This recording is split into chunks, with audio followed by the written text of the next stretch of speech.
everybody, welcome to episode 2 of Ninjago season 11, my review of, this episode 2, Quest for Questing. Yeah, I know, that's a terrible name, I agree, it's just, wow. I mean, it's like they're just saying what they're gonna do in the episode. It's like, really? Really? It just... Anyway, make sure you like, comment, and subscribe, and also, in the comments below, let me know your favorite Ninjago Woo quote and why it's your favorite quote. And yeah, also this will contain minor spoilers, although not as many as my English one will contain when the English episode releases.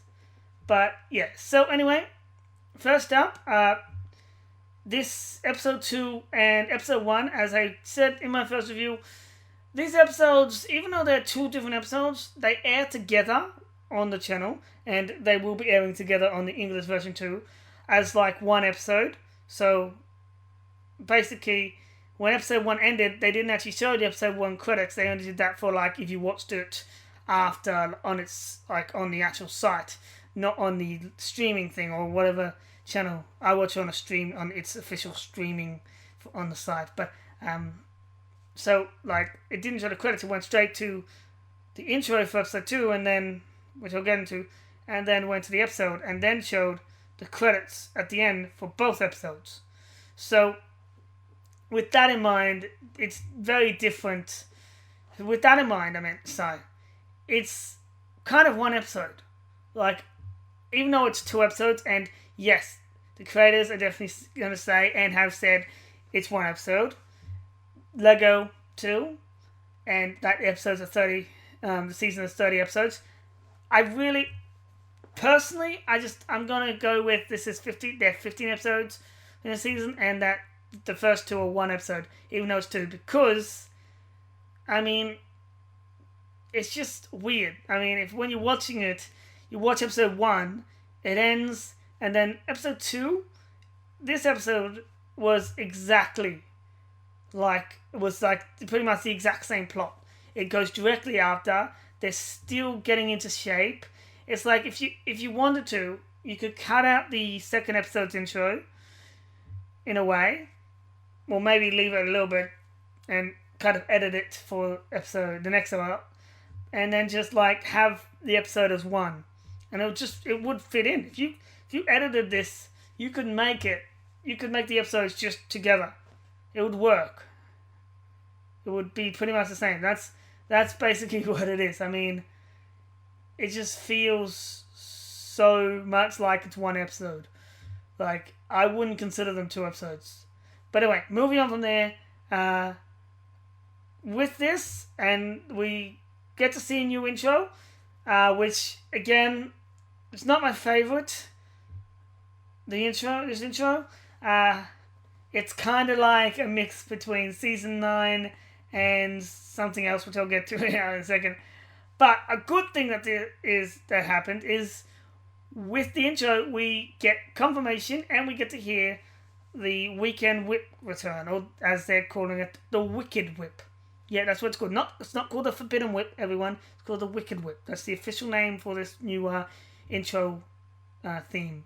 Which, actually, to be honest, even though Forbidden Whip did sound cool, the Wicked Whip sounds cooler. Plus, if you say it 3 times fast, it will sound like Weekend Whip. Watch. Wicked Whip, Wicked Whip, Wicked Whip. Ugh, can't do it. Anyway, basically that's that. So that was good. A thing that kind of bothers me about the new intro, and also these episodes in general, because the next few episodes and this one, is they've removed the previously on, or the recap, as it's technically called. They removed it. There's no more of that. Which means, I'm a little disappointed there. Although, at the same time, I'm not. Because if the episodes are considered as 2, then I'm glad it's gone. If the episodes are considered as 1, I'm not going to. Now, of course, if you combine them to 1, doing a previously on would be better. But anyway, basically, it's gone. Okay? Nothing we can do about it, except kind of not completely badmouth the episodes, because it's going to just basically express your opinion about how you feel to the creators, and hopefully they'll fix it. but also at the same time realize that these are short episodes. If they brought in the previous on, the episodes would become even shorter. So you've got to realize that as well. But the recap still exists. It's just merged with the intro. So when you, like, it'll show the scenes from the previous episode, in the intro as it's going on. So it's basically they've basically done a merge, which it's alright, but it's also kind of not alright. I don't officially like it. I will admit it's just why. I mean, if of course I don't want them to include a previously on if they're going to keep the episode short, but at the same time I want that to return. So I want longer episodes and the previous on to return. Basically that. At the end of the intro, we also see the Ninjago logo without the Master Spinjitzu. I went through this in the first review. You can go check it out in Ring. And at the same time, you see the episode Quest for Questing, and there's no number on there. Again, I went through that in the first episode, which, knowing that, looking at that, you could also, again, merge the episodes into one. Just pointing it out there. You could literally merge the episodes into one. You wouldn't have to worry about having to. I would merge the episodes into one, looking at like the fact that there's no episode numbers. But anyway, moving on from that, because that's done. As I said, this episode, if you watch the first one, this one is basically, if you listen, it's basically the same plot. They're out of shape. They're still getting back into shape, and they still kind of so out of shape that they end up in the hot tub or the bell tub. I don't know. Think of a cool name for that. Then eventually they end up going to the chief's office, the chief of police's office, which again, this is kind of a spoiler, but then again, it depends on how you look at it. Yes, the fact that I'm saying they go there is a spoiler, but seeing what he's doing, not much of a spoiler in some ways, because he's kind of done it every season. Basically, he's working on his boat again. Yes, that's right. He's still working on that boat. And from the looks of it, it's still the exact same boat. When's he going to finish that? It's like,